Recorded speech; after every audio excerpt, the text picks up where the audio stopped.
Trump versus Harvard University heats up. The Trump administration has revoked Harvard's ability to host international students, putting nearly 6,800 students, including 788 from India, at the risk of losing their legal status in the US unless they transfer or the decision is reversed. The Trump administration has taken a step that could deeply affect Indian and other international students at the university. The US Department of Homeland Security has revoked Harvard's ability to enroll international students under the Student and Exchange Visitor Program. This means those already studying there must either transfer to another school or risk losing their legal status in the US.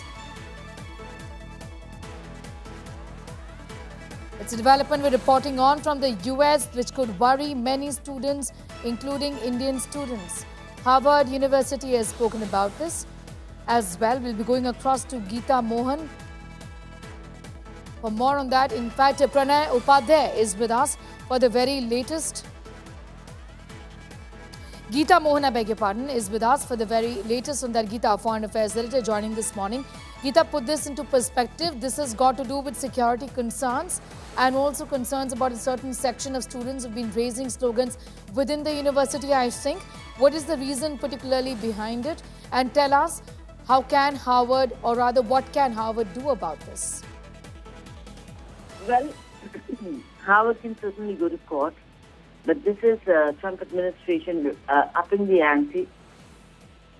They have said that if Harvard does not back down from its position with regards to the Trump administration's policies on Palestine, supporters of Palestine, sympathizers of Palestine, so on and so forth, then there is going to be not just a decision to reduce their or to take away their the funds that are given from the federal budget, but also that Harvard University will find it very difficult to have international students coming to their university, given that the federal agency and government control the visas. And now, in an unprecedented development, the Trump administration has indeed revoked the eligibility of Harvard University to enroll international students. This is a telling a sign of the days to come. It's only a beginning. Kristi Noem had ordered the termination of this entire exchange program, and the DHS in a statement has said that this means Harvard can no longer enroll foreign students. So yes, this is a war now between Trump and Harvard. And it has gone certainly after the incident yesterday of a sympathizer attacking people who gathered outside the Jewish museum, and the specific attack was against the Jewish community. And then he screamed chants of pro-Palestine chants. It certainly comes after that incident. So we are looking at Trump administration taking on Harvard on an issue which has to do with and is beyond just gun control or what one incident that occurred of one person who did something, but the larger question of freedom of speech. Geeta is getting in those details. In fact, we'll be getting in more in a moment from now. But just to tell our viewers that Harvard has also put out a statement saying that we filed a lawsuit as well. In fact, Geeta, you were telling us that there are legal options open before the university, but this also deeply impacts other students in India as well. About 800 of them, I understand, 788 to be precise. Geeta, if you could tell us if the Indian government can do anything about it. Well, the Indian administration is not going to intervene in these policies of the federal government in the United States of America.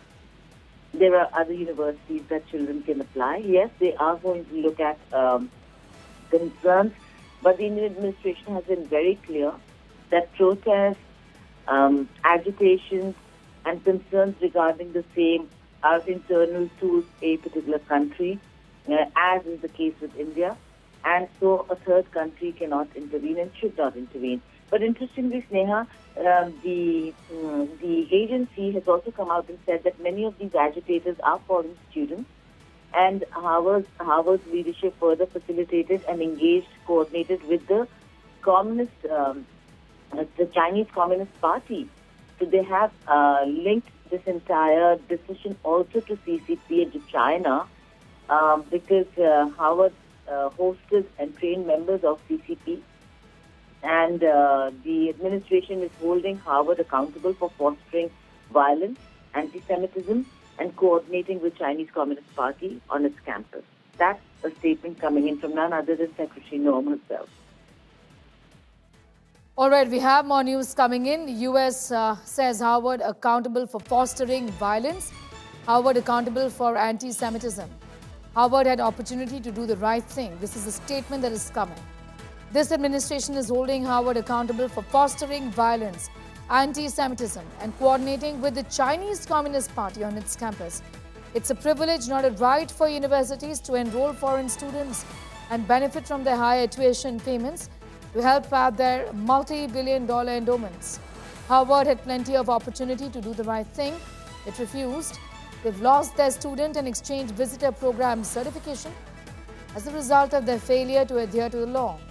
Let this serve as a warning to all universities and academic institutions across the country, is what US has said in a statement. Geeta continues to be with us.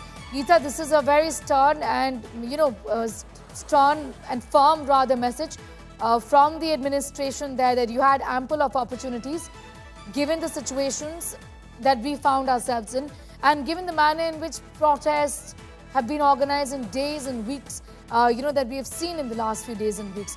Essentially, you had an opportunity to rectify this, knowing very well that we weren't happy about these situations within the campus, isn't it? Okay.